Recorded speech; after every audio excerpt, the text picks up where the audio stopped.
seperti biasa saya akan sharing dari bahan yang sudah saya siapkan. Jadi kita udah membahas seluruh bab 3. Ya, kita sudah membahas seluruh bab 3. Mengapa pencobaan dianggap begitu serius? Nah, itu bab 3. Kenapa dianggap begitu serius? Ya, memang kita udah bahas kan tokoh-tokoh Alkitab yang semuanya jatuh dalam pencobaan. Berarti nggak ada orang bisa lolos dari pencobaan. Nggak ada orang yang nggak pernah jatuh dalam pencobaan. Ya, nggak pernah orang kokoh, hebat, teguh, sukses tanpa dosa sedikit pun. Nggak ada. Nggak ada itu di Alkitab. Alkitab tidak memperkenalkan Superman. Alkitab memperkenalkan semua orang berdosa.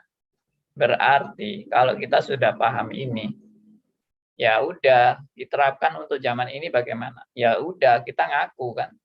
Semua orang berdosa, saudara dan saya berdosa. Siapapun, termasuk hamba Tuhan, pendeta, penginjil, majelis, jemaat, semuanya berdosa. Itu aplikasinya. Semuanya nggak ada yang sempurna. Jadi seperti yang saya pernah ungkapkan, kalau begitu, ya kesimpulannya apa? Tidak boleh kita mengharap kepada manusia dan tidak boleh kita mendewa-dewakan manusia atau memberalakan manusia. Itu semua hal-hal yang tidak berkenan di hadapan Tuhan. Mendewakan hamba Tuhan, ya, memberalakan hamba Tuhan atau memberalakan yang lain, nggak boleh. Ini internet mungkin agak terganggu. Ya. Jadi dalam hal ini waspada. Kalau kita semua orang berdosa itu kita harus waspada. Waspadanya juga jangan tadi memberalakan manusia, mendewa-dewakan manusia. Juga jangan menghina manusia seakan-akan kita itu lebih tinggi dari manusia biasa. Nggak ada itu. Kita juga bobrok kok. Kita juga nggak layak. Kita juga nggak pantas. Kita di hadapan Tuhan nggak ada yang 100% murni, bersih, tanpa noda, tanpa cacat. Nggak ada. Kalau sampai kita mengira ada, itu kita udah menyimpang dari prinsip-prinsip Alkitab. Ya. Jadi orang-orang suci yang sampai ada konsep orang suci yang benar-benar saking sucinya sampai dia nggak punya dosa sama sekali karena dia punya prestasi kesucian yang sangat hebat dalam hidupnya, itu bukan berita Alkitab. Ya, berita Alkitab itu semua orang berdosa dan nggak layak. Nah, itulah di bab 3. Jadi pencobaan itu memang luar biasa. Tapi kesimpulan ini tidak berarti ya udah semua orang berdosa, ya mari kita berdosa terus. Percuma deh kita menjaga kesucian juga nggak ada gunanya. Karena Pak Andi bilang kita semua orang bobrok di hadapan Tuhan, ya udah bobrok aja sekalian. Ya enggak ya. Itu bukan ajaran Alkitab juga. Tapi kita sedang diproses. Kita sedang masuk dalam pembentukan Tuhan. Ya, memang kita nggak ada yang sempurna, kita nggak ada yang tanpa dosa, semua berdosa. Tapi sedang dalam proses pembentukan Tuhan. Nah, itu bedanya antara orang yang sudah dalam Tuhan dan belum dalam Tuhan. Kalau sudah dalam Tuhan, ya sedang diproses. Bukan Anda menjadi orang yang Superman, enggak, diproses. Diproses antara lain, yaitu tadi, untuk menyadari bahwa Anda itu enggak lebih baik dari orang lain. Kalau Anda bisa diselamatkan, itu adalah anugerah Allah. Itu prosesnya. Only by grace. Itu kesadaran dalam proses, dan kesadaran itu membuat saudara belajar bersyukur kepada Allah. Itu prosesnya. Belajar juga tidak menilai orang lain lebih rendah dari saya. Itu prosesnya. Belajar untuk tidak mengunggulkan prestasi-prestasi diri untuk Allah mau menerima saya atau mau menghargai saya. Itu prosesnya. Siapa saya di hadapan Allah? Saya hamba yang tidak berguna.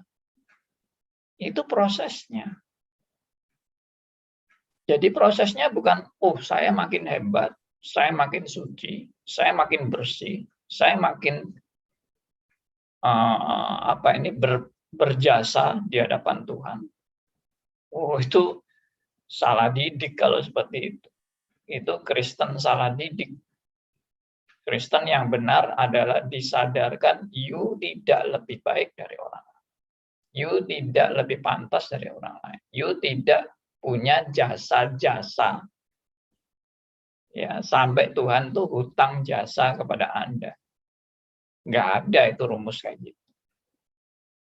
Itu rumus jebakan setan. Ya, puji Tuhan. Kalau saudara dan saya masuk dalam proses yang benar, proses menjadi orang Kristen yang benar. Jangan proses menjadi orang Kristen yang salah dan jadi keblinger, ya. Keblinger itu apa itu?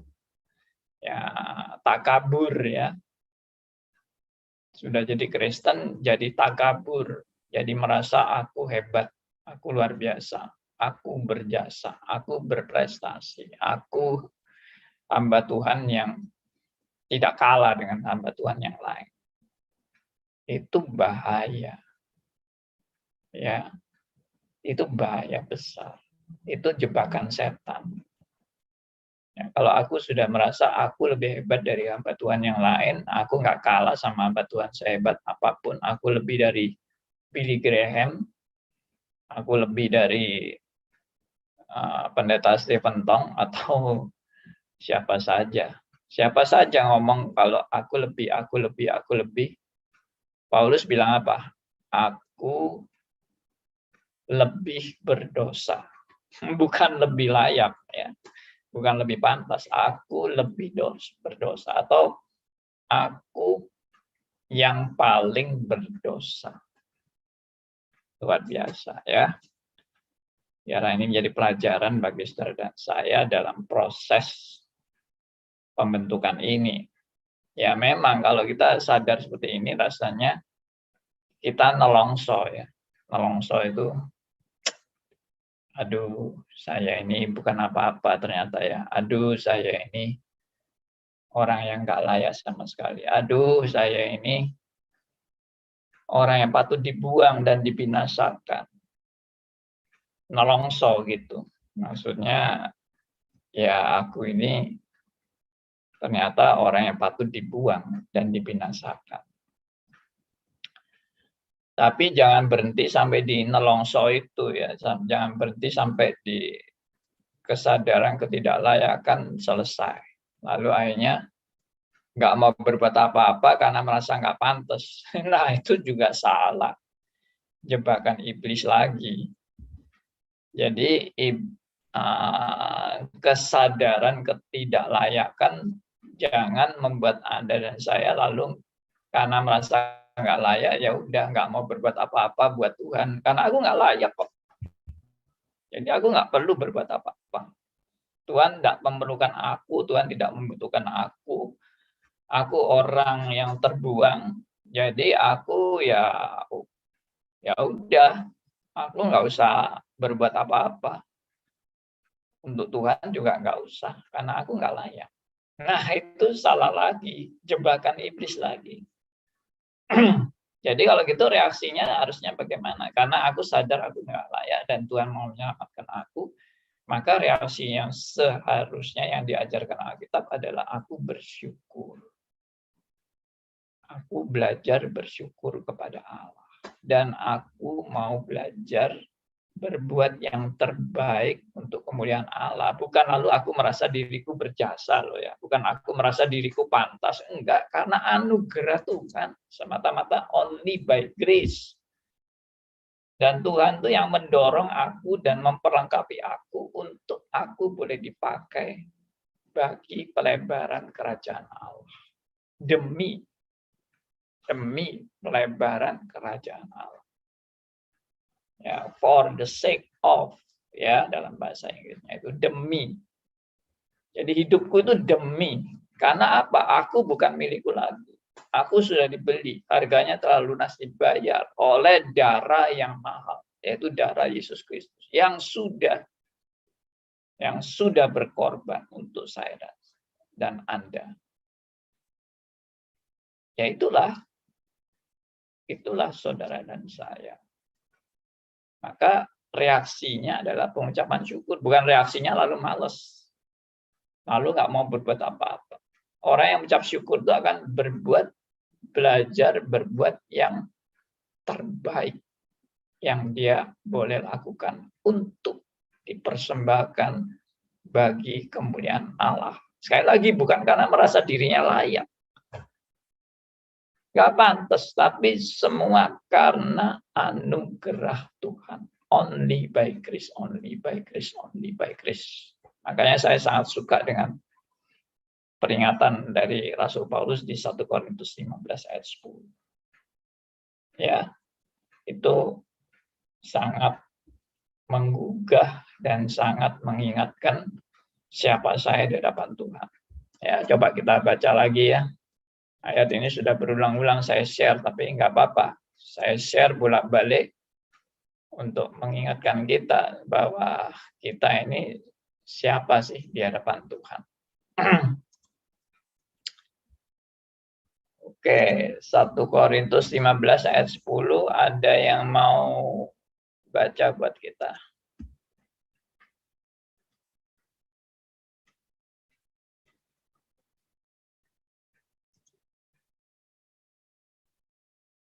Siapa mau bacakan?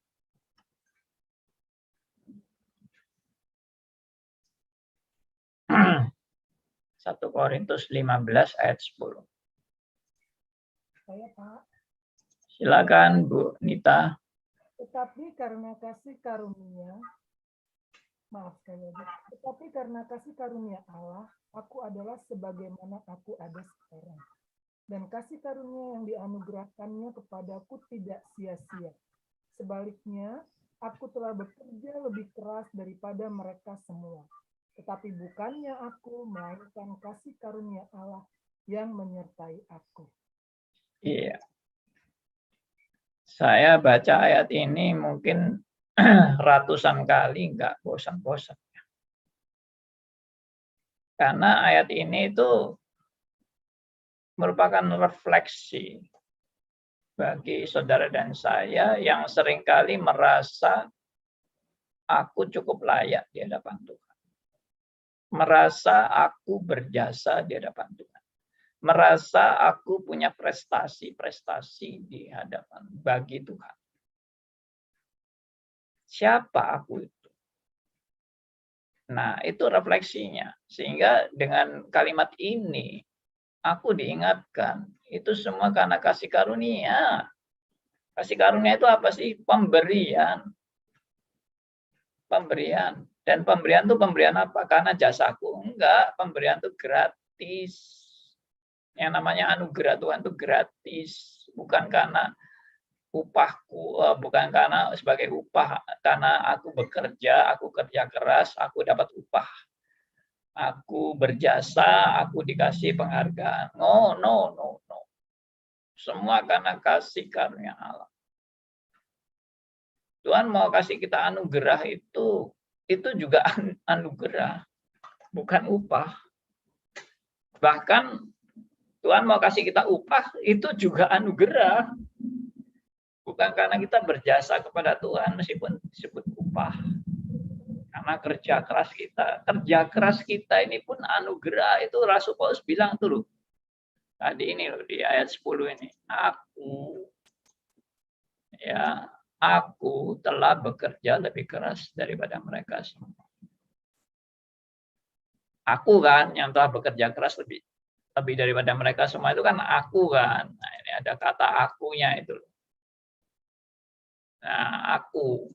Tapi dilanjutkan dalam kalimatnya Rasul Paulus berikutnya adalah tetapi bukannya aku. Padahal tadinya dia bilang aku. Aku bekerja lebih keras, tapi bukannya aku. Melainkan kasih karunia Allah yang menyertai aku. Nah, ini saya suka ini dengan kata-kata ini. Kata-kata ini sepertinya kata-kata yang menyangkali kata-kata sebelumnya. Aku telah bekerja lebih keras daripada mereka semua. Tetapi bukannya aku. Dikelirkan tuh aku itu. Bukannya aku, melainkan kasih karunia Allah yang menyertai aku. Waduh. Saya baca ini benar-benar saya nggak bosan. Selalu diingatkan lagi. Ya, makanya saudara jangan jadi orang Kristen ngomongnya itu aja. Emangnya lu udah hebat, udah berhasil, udah merasa kamu orang yang lebih layak dari orang lain. Ya, jangan bilang itu aja. Itu aja itu lebih dalam, dan lebih dalam. Itu yang saya pernah bilang kan. Yuk baca ayat ini, 1 Korintus 15 ayat 10 hari ini. Dan 5 tahun lagi Anda baca ayat ini, itu akan beda. Kalau Anda bertumbuh ya bertumbuh dari sekarang, 5 tahun lagi Anda bertumbuh lagi. Lalu baca ayat ini lagi. Pasti beda. Nggak akan Anda bilang, itu lagi. Bosan saya sama ayat ini. Ribuan tahun yang lalu ya ayat ini begini aja. Nggak ada perubahan. Aduh, ya saya doakanlah teman-teman yang kadang-kadang terlalu kritis gitu ya, menilai ayat-ayat itu terlalu kritis dan rasanya ayat-ayat itu lagi bosan. Semoga bertobat. Ya.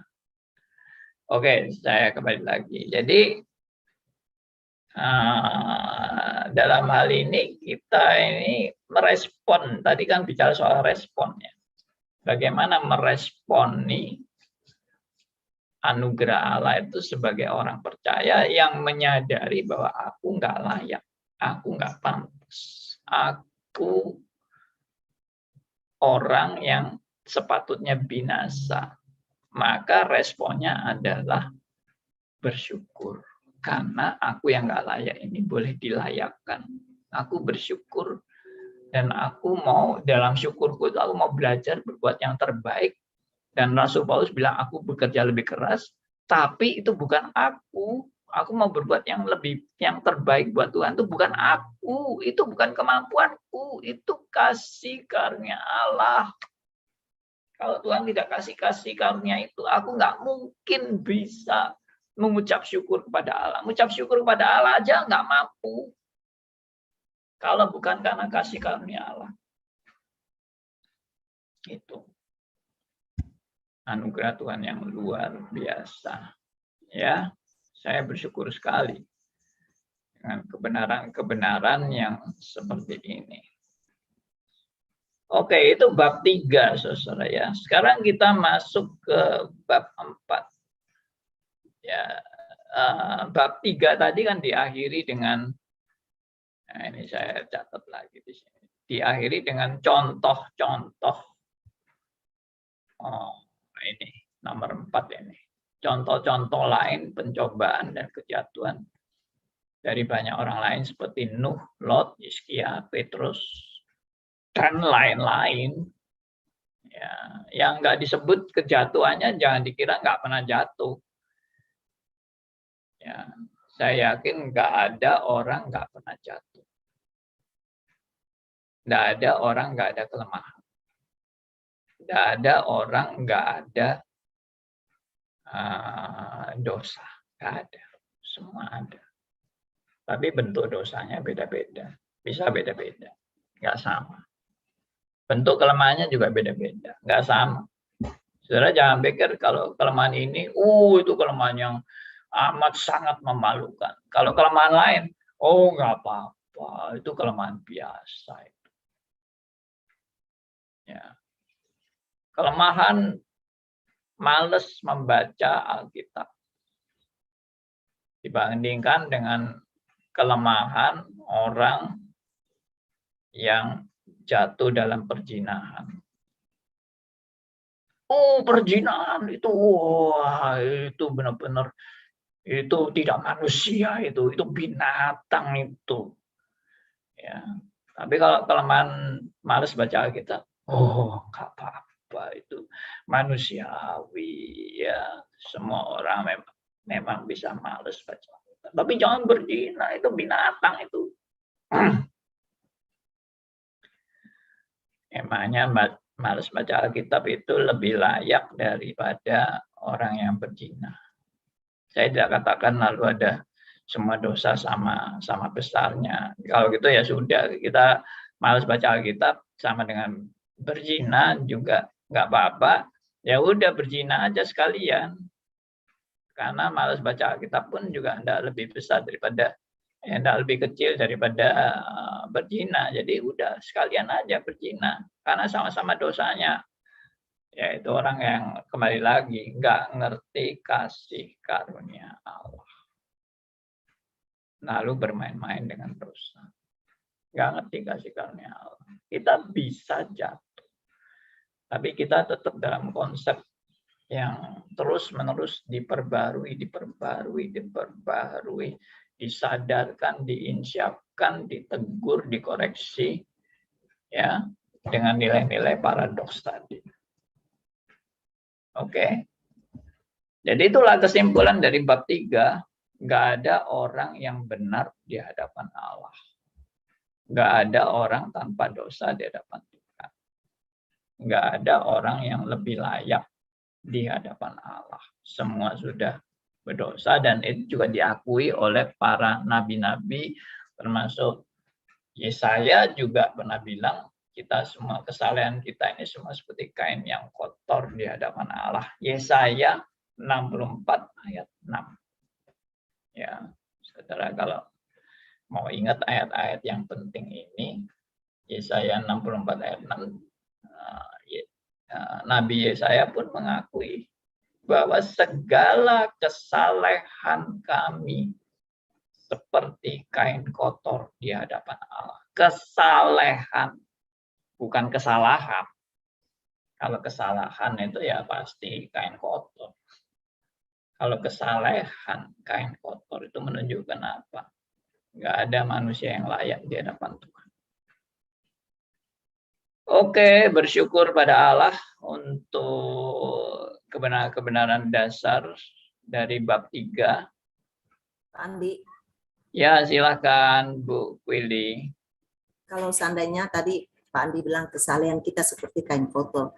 Bagaimana kalau Pak Tuhan yang mengatakan Ayub itu orang saleh, Pak? Jadi apakah maksudnya Tuhan di sini kesalehannya bagaimana, Pak Andi? Bagus sekali pertanyaannya. Ya, jadi kalau sampai Yesaya ngaku kesalehan kami seperti kain yang kotor. Lalu bagaimana Alkitab memaparkan mengenai Ayub orang saleh? Ya, kembali lagi ke prinsip Alkitab. Prinsip Alkitab bilang apa? Semua karena kasih karunia Allah. Jadi kalau sampai Ayub bisa disebut sebagai orang saleh, itu bukan aslinya Ayub. Itu only by grace. Itu anugerah Allah yang dianugerahkan kepada Ayub, orang yang tidak layak. Nah, jadi sama ya. kebenaran Allah yang diperhitungkan kepada Ayub ya Pak Andi. Begitu. Seperti juga kita itu menjadi kudus karena diperhitungkan. Yes. Benar sekali. Jadi only by grace lah intinya itu. Jadi Ayub bukan saleh karena kemampuan kehebatan dirinya. Itu yang pertama. Ya, kita sedang membahas Ayub sih. Dan yang disebut saleh itu menurut Alkitab itu kita harus kembali kepada konsep yang benar. Apa itu saleh menurut Alkitab? Nah, itu saya belum bahas di Ayub. Nanti kita bahasnya. Hari Kamis kita bahas. Oke. Pak Andi. Ya, Pak. Saya menyambung pertanyaan dari Ibu Prilly. Seperti Daud, orang yang benar, begitu juga kan Ayub yang saleh. Biarlah kita itu dipuji oleh Tuhan, bukan dipuji oleh manusia. Kadang-kadang kita mau diakui, tapi biarlah kita dipuji oleh Tuhan. Ini kadang-kadang kita hanyut, mau diakui, mau dihargai, tapi biarlah kita dipuji oleh Tuhan. Atau bagaimana Pak Andi? Oke, baik. Pak Stefan perlu mendengar ini, Pak. Ya, khotbah yang saya sharingkan itu tentang kita semua orang munafik itu. Mungkin belum dengar ya, Pak Stefan ya. Belum Okay. Pak Andi. Nanti tolong kirim ya. Ya. Terima kasih. Setahu saya mungkin sudah saya kirim ya. Ya, coba nanti. Ya, sudah Pak, distris kalau Pak Stefan ada distris boleh lihat itu ada di WA-nya. Oh ya. Nanti kalau belum ada nanti saya kirim. Ya, oke. Jadi berharap untuk dipuji Tuhan itu sebetulnya juga salah. Ya. Salahnya di mana? Salahnya itu berarti saya merasa ada perbuatan-perbuatan baikku itu yang bisa berjasa bagi Tuhan. Sehingga Tuhan mau memuji saya. Karena jasa-jasa saya. Oh, itu sama sekali enggak demikian. Bukan itu maksud saya Pak Andi. Bukan itu maksud saya. Ya, kita ini sebenarnya saya sadar kita ini manusia berdosa, kita tak layak. Kita telah rusak total. Hilang Tuhan, bahkan najis sebagai kain kotor. Yes. Tapi kadang-kadang kita mau akui, tetapi seperti Daud dan Ayub itu dinyatakan orang benar dan orang saleh. Biarlah Tuhan yang memuji. Dan bukan kita mau segala apa yang kita buat, kita mau dipuji. Nah, itu satu kesombongan. Betul. Iya. Ya. Good. Sudah dikonfirmasi oleh Pak Stephen. Kalau Tuhan memuji itu bukan karena kita benar-benar baik. Ya. Bukan karena kita benar-benar baik. Tuhan itu mau memuji karena mau menunjukkan anugerahnya bagi kita. Bukan karena mau menunjukkan orang ini hebat. Sebetulnya enggak demikian. Memang ini agak membingungkan. Kenapa kok Tuhan memuji? Sebetulnya Tuhan tahu Daud itu bobrok. Ayub juga, Ayub enggak lebih baik kok dari orang lain. Sebetulnya begitu sih. Kan makanya kita harus kembali kepada posisi yang benar. Saya di Ayub bagian pertama, kedua, dan ketiga sudah menegaskan bahwa Ayub itu memang sebetulnya kalau kita kembali kepada prinsip dasar semua manusia berdosa, Ayub itu juga orang berdosa. Tapi kenapa kok disebut saleh? Nah, itu ada latar belakangnya. Itu yang saya belum membahas tuntas sih tentang kesalehan dari Ayub itu. Makasih Pak Andi. Oke, Pak Liman, silakan. Saya kok dengar khotbahnya Pak Andi, seolah-olah kita tidak boleh dapat pujian manusia. Oke lah, kita saya terima. Tapi kok saya dalam tanda petik kok ya agak sedikit apa ya KN loh. Kenapa kita tidak boleh mendapat pujian Tuhan gitu loh. Maksud saya kan seolah-olah idealismenya Pak Andi kok terlalu tinggi Pak ya. Berarti seolah lu terus kita ini mau apa gitu loh Pak. Kalau dapat pujian Tuhan tuh akan tergantung apa yang kita cari itu kalau dapat pujian Tuhan kan banyak ada yang mengatakan dapat pujian Tuhan kan Tuhan itu kan terserah Tuhan gitu loh maksudnya Pak. Itu maksud saya Pak Adi. Iya. Kalau Tuhan mau memuji kita bukan karena kita benar-benar baik di hadapan Tuhan. Itu maksud saya. Jadi orang yang ingin dipuji Tuhan atau ingin dimuliakan Tuhan itu konsepnya udah terjebak dalam pemikiran saya itu bisa berjasa kepada Tuhan. Sehingga Tuhan tuh mau memuji-muji saya. Padahal kalau kita berprinsip kepada Lukas 17 ayat 10, nah perhatikan Lukas 17 ayat 10, itu nggak ada yang layak. Dalam hidup saya itu saya nggak ada yang layak. Untuk bisa melayani Tuhan pun itu bukan karena kelayakan saya. Itu. Tapi kalau Tuhan mau memuji atau Tuhan mau menyatakan pujian, itu berarti ada something di balik apa yang Tuhan mau maksud dalam memuji. Ya. Makanya tadi saya bilang, sebetulnya di balik pujian Tuhan kepada kita, di balik pujian Tuhan kepada kita, itu sebetulnya Tuhan mau menunjukkan anugerahnya yang luar biasa bagi kita. Bukan karena kita benar-benar orang hebat yang patut dipuji. Sama sekali enggak. Karena Bukan Tuhan itu. tahu kok siapa manusia itu Tuhan tahu. Nah, coba Pak Liman silakan.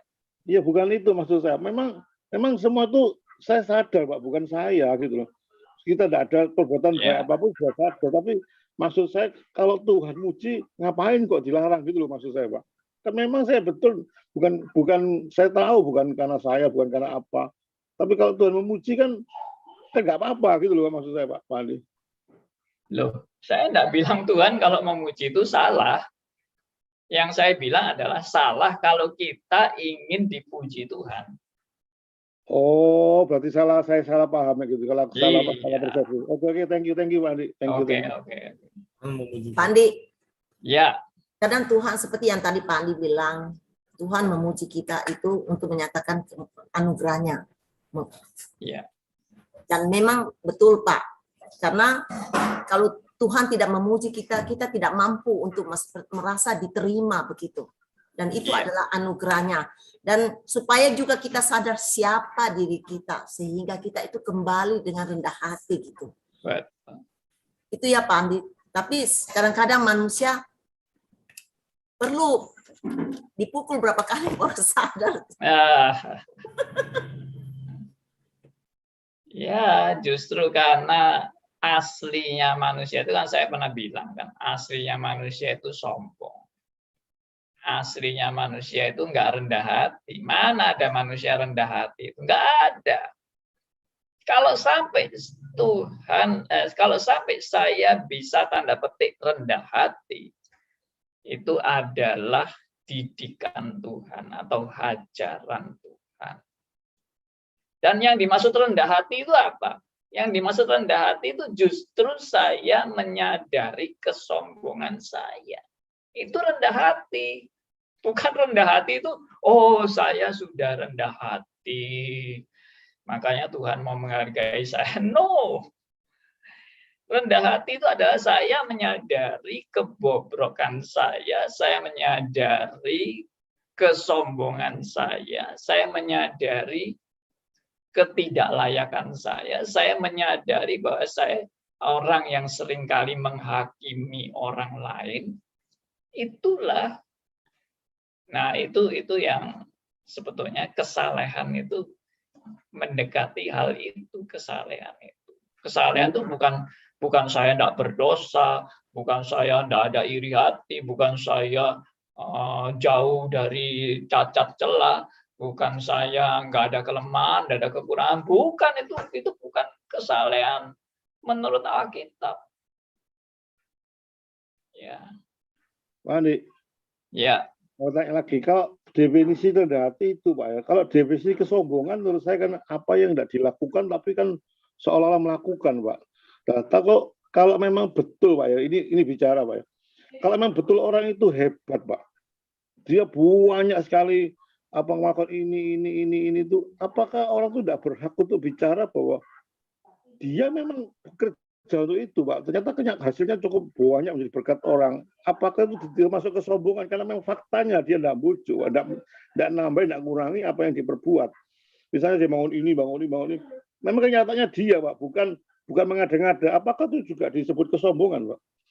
Kesombongan itu adalah, kalau saya mau pakai kata-kata singkat, seperti kacang lupa kulit. Kalau dia memang orang-orang dia berprestasi, dia orang hebat, dipuji-puji banyak manusia. Apakah lalu kalau dia merasa, oh ini aku memang sanggup seperti ini. Ya, tapi dia nggak sadar kesanggupannya dia itu karena kasih karunia Allah. Kalau bukan karena kasih karunia Allah, dia sudah jadi sampah. Di mata Tuhan, kalau di mata manusia dia dipuji-puji, di mata Allah dia sampah. Nah, itu bahayanya justru. Saya melihat bahayanya kalau orang sudah merasa berjasa di hadapan Tuhan. Siapa kamu emangnya? Ya, makanya saya khawatir orang yang terlalu banyak dipuji manusia justru dibenci Allah. Itu Alkitab tulis itu. Apa yang dikagumi manusia itu dibenci oleh Allah. Nah, coba kita renungkan baik-baik kalimat itu. Mana Pak Andi ayatnya Pak? Berarti kita suruh diam gitu maksudnya Pak Andi Pak ya? Bukan. Maksudnya kita itu menyadari siapa saya di hadapan Allah. I am nothing. Kalau bukan karena kasih karunia itu, saya nggak mungkin bisa melakukan semua itu. Nggak mungkin. Nah, kalau dia bicara mengenai semua prestasi dia, kalau dia bicara mengenai prestasi dia yang bisa ditonjolkan, akhirnya dia bicara ini karena kasih karunia Tuhan, sehingga saya bisa ini, bisa itu, apa juga kesombongan juga, Pak. Ya, kalau itu dia sadari, ya itu benar. Justru memang karena kasih karunia Allah. Makanya Rasul Paulus kan bilang, aku bekerja lebih keras daripada semuanya. Tapi bukannya aku, melainkan kasih karunia Allah. Nah, tapi jangan gara-gara kalimat ini, lalu aku pakai itu hanya untuk menunjukkan betapa rendah hatinya diriku. Lalu aku ungkapkan kepada orang-orang, semua ini karena kasih karunia Allah. Supaya orang juga memandang saya rendah hati. Yaitu ya sama juga dengan kesombongan juga. Makanya saya kan pernah bilang, nggak ada orang yang nggak sombong. Semua orang itu sebetulnya jatuh dalam kesombongan. Nah, kesadaran dirinya sombong itu justru yang benar. Bukan kesadaran diriku itu udah nggak ada sombongnya. Ini loh aku sudah rendah hati. Itu kesombongan. Begitu Pak Liman. Thank you, Andi. Thank you. Ya. Pak Andi. Ya, Pak Andi. Pak Stephen. Ya, Boleh tanya, Pak Andi? Kenapa Andi bilangkan apakah ada orang yang berdoa minta mental keset? Nah, mari kita berdoa minta Tuhan berikan kita kemampuan untuk kita mengenal titik-titik lemah kita, supaya kita jangan jatuh jauh ke dalam dosa. Kita sadar ini kita hanya hidup karena anugerah. Kita tidak layak, tapi Tuhan izinkan dan Tuhan mau pakai kita jadi rekan kerja untuk melakukan agenda Dia. Terima kasih. Oke, sangat bagus. Jadi doa kita adalah Boleh tanya Pak Tuhan, Andi? tunjukkan kelemahan-kelemahan saya. Tuhan, tunjukkan kesombongan saya. Tuhan, tunjukkan kemunafikan saya. Justru itu adalah bagian proses pengudusan dalam hidup saudara dan saya. Bukan Tuhan, pujilah saya. Ya, Tuhan, biarlah saya bisa berjasa kepadamu. Tuhan, biarlah saya banyak melakukan hal-hal yang membuat membuat aku boleh benar-benar ya dimuliakan dan jasa-jasaku boleh diingat banyak orang. Wah, ya udah tambah nggak beres kita, ya kan? Oke, Bu Tripi, silakan Bu Tripi. Iya, saya mau tanya, berarti kerendahan hati ukuran Tuhan dengan dunia ya, kita manusia ini beda.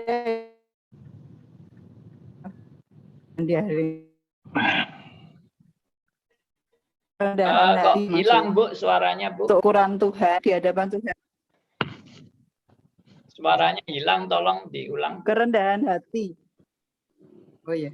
Kerendahan hati untuk ukuran Tuhan dan ukuran manusia sangat berbeda ya Pak, ternyata. Iya.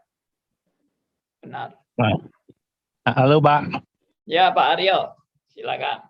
Segala yang Bapak tadi omongin semua, intinya adalah sudah jangan dengarkan orang yang pidato, yang omong apa saja.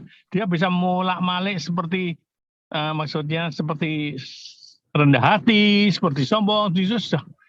Mereka manusia pandai sekali pokoknya ngomong yang persis seperti yang ayat mau. Tapi yang penting Tuhan melihat hatinya. Yeah. Itu yang paling penting. Kalau dengarkan omongan kepiawian orang ngomong, waduh, wis bisa nutup segala halanya seperti seolah-olah sungguh-sungguh bagus sekali. Tetapi Tuhan langsung bilang, lah aku hanya melihat hatimu. Rasanya kok begitu deh, kata kalimat-kalimat Pak tadi. Yes. Itu tadi kita semua bingung sehingga kita tanya-tanya ini salah, itu enggak salah, ini gimana. Sudahlah, kita jangan didengarkan umat manusia jangan ngomong pandainya nutupi luar biasa. Tuhan yang melihat hati. Sudah Tuhan langsung bilang, enyahlah engkau masuk dalam kegelapan. Seperti di Matius berapa itu Pak yang orang yang bilang saya nih saya ini semua orang lihat saya berbuat ini kok Tuhan enyah enggak kenal belas aku enggak kenal belas. Matius berapa?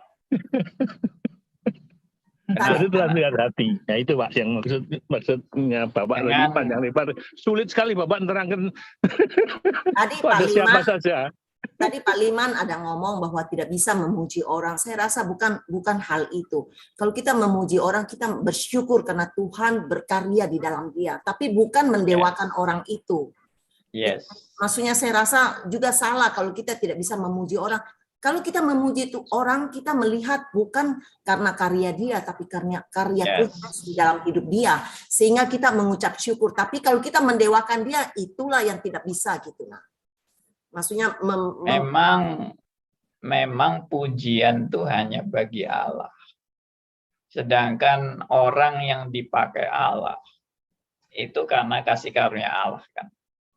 Jadi kita bersyukur pada Tuhan yang sudah boleh memakai hamba-Nya menjadi berkat bagi banyak orang.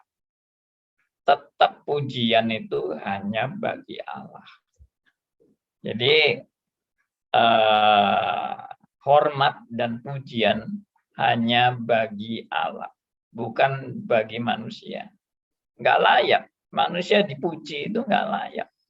Para rasul pun tidak mau menerima pujian. Para rasul selalu kalau mau disembah itu bilang, saya bukan apa-apa. Jangan menyembah saya. Sembahlah Tuhan. Itu. Nah, itu seharusnya memang spiritnya begitu. Nah, kalau tadi Pak Aryo bilang Tuhan melihat hati, dan memang kenyataannya tidak ada hati manusia yang benar-benar bersih di hadapan Allah. Itu yang benar. Pak Andi. Ya, Kalau ya Pak Fendi. Kalau memuji orang, kita akan mendapat kecewa. Iya benar. Kita akan kecewa karena kita melihat, wah orang ini hebat banget, luar biasa banget. Lalu begitu lihat kelemahannya langsung jatuh. Atau ada juga orang yang lihat kelemahan hamba Tuhan tidak mau tahu. Pokoknya sudah mendewa-dewakan dia, matanya buta, tidak bisa lihat lagi kelemahan hamba Tuhan. Ya, saya tidak lalu mengajari Anda untuk merendahkan hamba Tuhan. Enggak. Kita harus menghormati. Menghormati dalam arti apa? Dalam arti orang ini sedang dipakai Tuhan untuk melaksanakan pekerjaan Tuhan. Kita hormati. Kita hormati karena kita menghormati Allah. Kita menghormati hambanya karena kita menghormati Allah. Bukan karena hambanya ini memang patut dihormati. No. Manusia aslinya semua sampah. Itu. Jadi kenapa saya menghormati hamba Allah? Karena saya menghormati Allah. Maka hambanya juga saya hormati. Tentunya menghormati hambanya jangan sampai melebihi menghormati Allah tentunya, ya kan. Tapi karena itu, nah ini spirit ini sama dengan suami istri. Kenapa istri tunduk kepada suami? Demi dia menghormati Allah. Bukan demi dia menghormati suaminya yang aslinya. Suaminya ini orang hebat sehingga patut dihormati. No, suaminya juga orang berdosa. Yang banyak kelemahan, banyak kekurangan. Tapi dia tetap mau menghormati suaminya. Karena dia mau menghormati Allah. Jadi intinya menghormati Allah, intinya adalah karena menghormati Allah. Bukan karena manusia patut dihormati. Demikian juga suami mengasihi istri. Karena dia benar-benar mengasihi Allah. Dan menghormati Allah, maka dia mau mengasihi istrinya. Bukan karena sekedar emosi, kasih suami istri, oh saya mengasihi karena dia cantik. Begitu cantiknya hilang, kasihnya juga hilang. Saya mengasihi istri saya karena istri saya baik. Orang kan tidak baik, selamanya kadang-kadang juga keluar nggak baiknya. Pada saat keluar nggak baiknya, kasih saya selesai, berhenti, kecewa, cerai. Enggak begitu kan. Saya mengasihi istri saya karena saya menghormati Allah. Nah, itu poinnya. Ada rasul yang bicara teladanilah aku, juga itu berarti kesombongan berarti ya Pak Andi ya? Oh, nanti dulu. Rasul Paulus waktu mengatakan teladanilah aku. Paulus meneruskan dengan kalimatnya, seperti aku meneladani Kristus. Artinya Rasul Paulus juga mau menunjukkan bahwa aku ini nggak baik. Yang perlu dicontoh ini bukan aku, yang perlu dicontoh adalah Kristus. Aku meneladani Kristus. Jadi pusatnya daripada teladan orang Kristen bukan dia sendiri. Pusatnya daripada teladan orang Kristen itu adalah Kristus. Bukan dirinya. Nah, ini baru yang namanya teosentris. Kalau ada hamba Tuhan bilang, teladanilah saya, teladanilah saya. Saya sudah ini, saya sudah ini. Saya orang hebat. Nah, ini namanya dia justru menggeser Allah dan dia menggantikan Allah dengan dirinya sendiri. Salah. Kalau hamba Tuhan mengatakan, teladanilah saya, maka dilanjutkan oleh Rasul Paulus, seperti aku meneladani Kristus. Berarti pusatnya siapa? Bukan Paulus. Pusatnya itu Kristus. Paulus menghantar orang untuk melihat Kristus, bukan untuk membanggakan diri Paulus. Oke? Saya harap makin jelas. Thank you, Thank you. Oke. Ayatnya di mana lagi nih Pak ya? Teladani Kisah para Rasul. 1 Korintus 11 ayat 1. Thank you. 1 Korintus. Ya. Oke. Oke, sudah jam 10 kurang 2 menit, saudara-saudara. Kalau diskusi kita sudah nggak ada yang bertanya lagi, maka kita bersyukur pada Tuhan ya untuk anugerahnya, dan Tuhan yang terus boleh mencelikkan mata rohani kita mengenal kebenaran demi kebenaran. Puji Tuhan. Saya minta untuk satu orang bisa pimpin kita dalam doa. Ada yang mau pimpin doa? Biasanya saya yang tunjuk ini. Sekarang silahkan ada yang mau berdoa, bersyukur pada Tuhan, silakan. Saya beri kesempatan. Nggak ada ya? Mari kita berdoa. Ya, silakan Bu Pilih. Bapa kami yang di surga, kami bersyukur pada hari ini Engkau menyadarkan kepada kami bahwa kalau kami bisa mengasihi-Mu karena Engkau telah terlebih dahulu mengasihi kami. Ya. Engkau yang memilih kami bukan berdasarkan perbuatan baik atau ras atau apapun, tetapi berdasarkan kerelaan dan kasih karunia-Mu. Ya. Biarlah pemikiran ini menolong kami di dalam hidup kami. Bagaimana kami berakar bukan di dalam segala perbuatan baik kita, tetapi di dalam kebenaran firman-Mu yang menolong kita untuk lebih bukan kepada antroposentris, tetapi kepada teosentris. Kami sadar Tuhan masih banyak hal yang kami harus perlu belajar. Tetapi berikan kami juga kerendahan hati untuk melihat itu suatu proses, bukan sesuatu yang instan. Sehingga di dalam kehidupan kami, tak kala masalah-masalah yang terjadi, kita juga bisa mengcounter bahwa segala sesuatu ada waktunya.